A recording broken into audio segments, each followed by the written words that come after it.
respected teachers, and all my dear brothers and sisters. Assalamu alaikum wa rahmatullahi wa barakatuhu. This is Nida Sarfaraz from class 10, and today we are going to take a pledge on Drug Addiction Day. I invite everyone to stand up straight and put your red hands over your heart properly and let our voices echo around us. Let us pledge not only with spoken words but also with a solemn belief in our heart.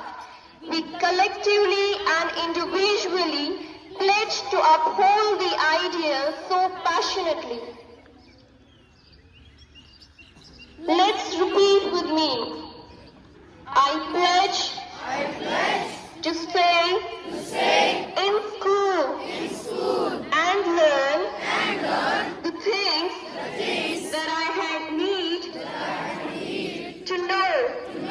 I pledge to make the world a better place for kids like me to grow. I pledge